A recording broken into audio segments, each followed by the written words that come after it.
こんにちは、グリプトです。本日も仮想通貨、ブロックチェーン界隈のグッドパンダからバッドパンダ、チャートなどまとめて見ていきたいと思います。まず ETF 関連から見ていきますと、アンカレッジデジタルがスポットビットコイン ETF、スポットイーサ ETF の提供を開始すると発表しています。銘柄としては、ARK21 シェアーズビットコイン ETF、ARKBIT、21シェアーズコアイーサリアム ETF、C イーサ、21シェアーズ系となっています。アンカレッジデジタルは、米政府公認の暗号通貨銀行、運用資産500億ドル以上とされてまして、その後が期待されています。今後21シェアーズの ETF から流入が増えるのか注目ですね。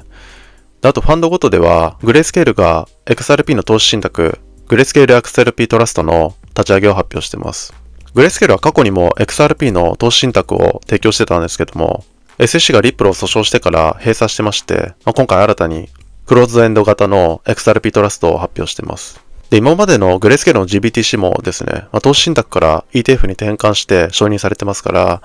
海外では XRP の投資信託から XRP ETF が実現するんじゃないかとかですね。またその先を見ると、リップル XRP が承認されるなら、他のアルト ETF も承認される可能性もあるぞということで、一部で期待が膨らんでますね。で、この発表から XRP も強く伸びてますね。一時 0.59 ドル付近まで上昇してます。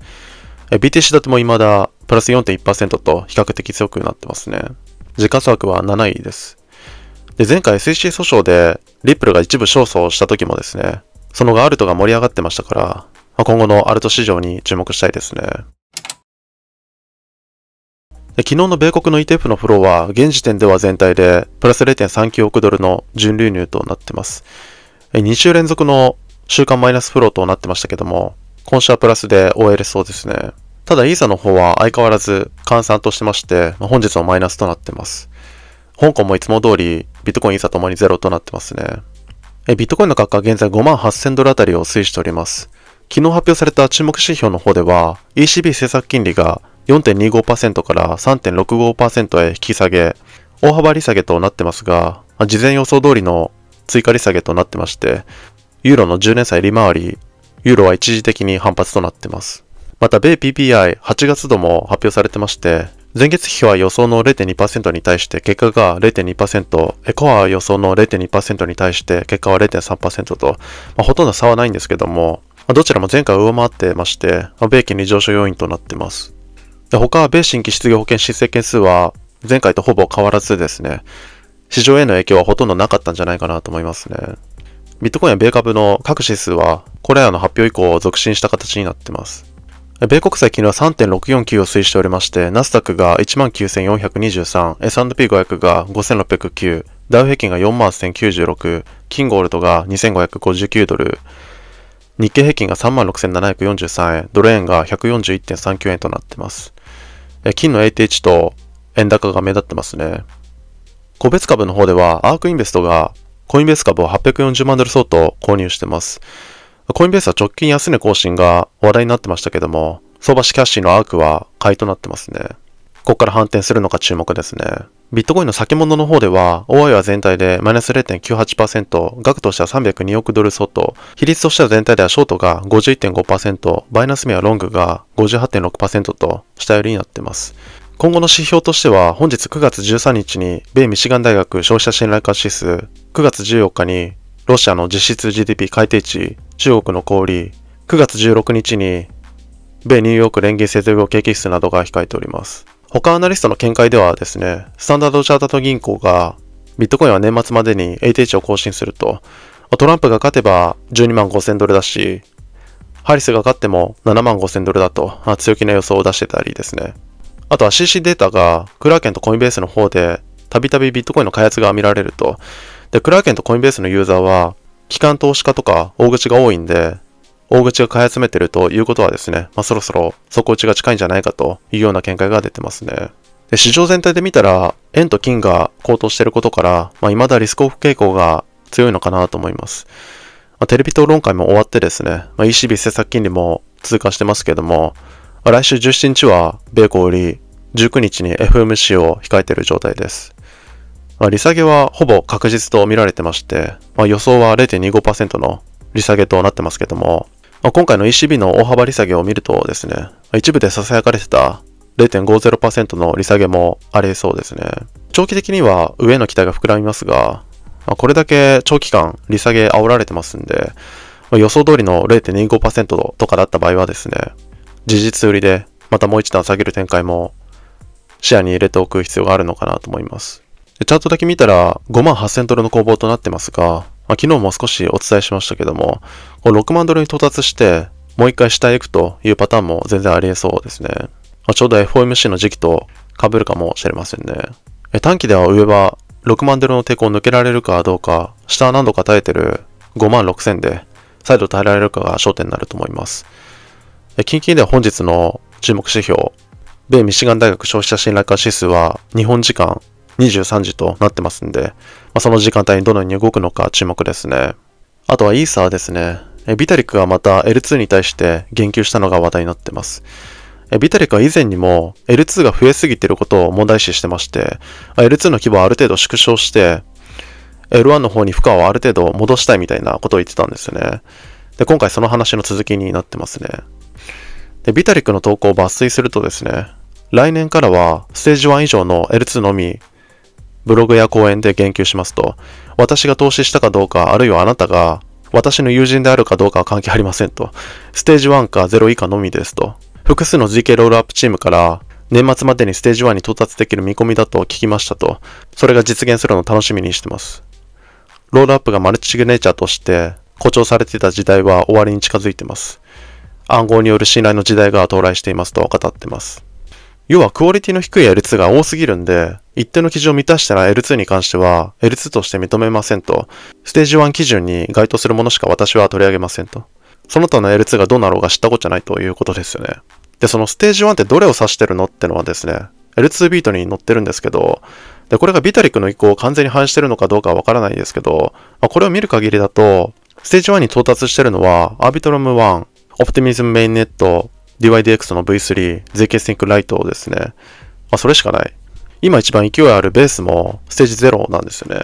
この辺がね、今後どう影響するのかというところですよね。ただ、ビタリックのリプランを見るとですね、イーサを売るのをやめればいいだけじゃないのみたいな最近のビタリック自身の売りが指摘されてまして、ユーザーとの溝は含まるばかりですけども、イーサ界隈は今後どうなるんでしょうかね。イーサの価格は現在2350ドル、BTC 建ては 0.0406 と、先物の方では OI は全体でマイナス 0.92%、額としては104億ドル相当、比率としては全体ではショートが 50.9%、バイナスミはロングが 72.6% と下売りになっています。他アナリストの見解ではですね、最近のイーサの落ち込みは、アルトポジションを捨てられない仮想通貨民の市場構造が関係していると、イーサの開発陣、ユーザーの熱が足りないんじゃないかというですね、コインベースの見解などが話題になってますね。こちらは先日から変わらず、フロー的にも内情的にも厳しい展開が続いてます。ビタリック自身はね、イーサをより良くしようと動いてるんでしょうけど、ビタリックと開発陣、そしてユーザーと、なんかそれぞれがバラバラになってる印象がありますね。BTC 建てはかろうじて 0.04 付近で反発してますけども、引き続きイーサ単体で強くなる要因がないんで、ビットコインが落ちればそれ以上に落ちるという状態だと思います。チャート的には BTC 建てを注視した方が良さそうですね。先日もお伝えしましたけども、この 0.04 を割ると、次下が 0.035 あたりになりますんで、短期ではここを割るかどうかが焦点になると思います。イーサの進捗にも注目ですね。あと、ここからその他の動向になります。トランプ氏が先日から物議を醸しているワールドリバティフィナンシャルのリリース日をビデオ配信で発表したことが話題になっています。9月16日にリリースするとのことですね。様々な懸念が囁かれる中のリリースとなっています。ワールドリバティフィナンシャルの問題点に関しては、以前の動画で何度か取り上げてますんで、そちらを見てみてください。知名度的には抜群ですけども、中身的には不安が残るような内容となっています。リリース後ですね、どの程度資金が集まるのか、そして無事に稼働できるのか、大統領選に影響しないのか注目ですね。で、また大統領選の予測に関しては、テレビ討論会以降ですね、ハリスがリードとなっています。こちらの進捗にも注目ですね。あと他は市場にあまり関係ないんで、駆け足で見ますけども、SEC 関連では、米国の仮想通貨規制を統一するために、SEC と CFTC の合同委員会を設置する法案が下院で提出されたり、SEC から未登録業者として訴えられてた eToro が暗号部門の事業縮小と150万ドル相当の和解金で和解してたり、ゲンスラー氏の SEC 職員の採用基準が政治的思想が入ってるから違法だと共和党議員らが主張して SEC に回答を求めてたりと、様々な動きが出てます。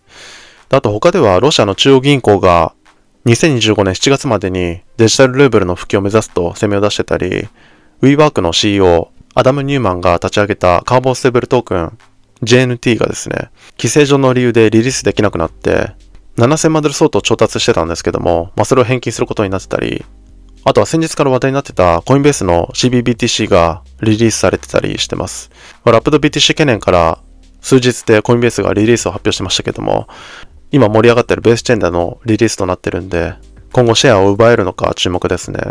あとアルト関連ではベガチェーンの廃止が決定してます。ベガはデリバティブ取引に特化した L1 でコインリストでトークンセールを行って4300万ドル調達してましたけども、需要の低下から今回ガバナンス投票が行われまして閉鎖が決まったようですね。コインリストも一時期流行ってですね、深夜まで並んでも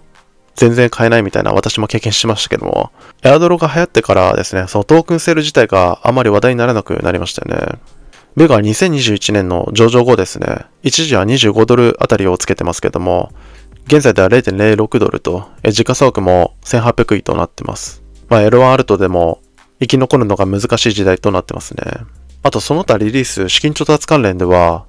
フェデラチェーンの音楽ストリーミングプロジェクト、チューン FM が新たに5000万ドル調達、TP のプロジェクトゼロを提供するフューズが1200万ドル調達、DeFi 抽象化プラットフォームと言われているインフィニットが600万ドル調達、DEX アグリゲーターのタイタンが350万ドル調達、ヘルスケアプラットフォームのユニバーサルヘルストークンが120万ドル調達を発表しています。これは今後の展開にも注目ですね。今日はこのところですかね。何かありましたらコメントいただけるとありがたいです。よければチャンネル登録とグッドボタンよろしくお願いします。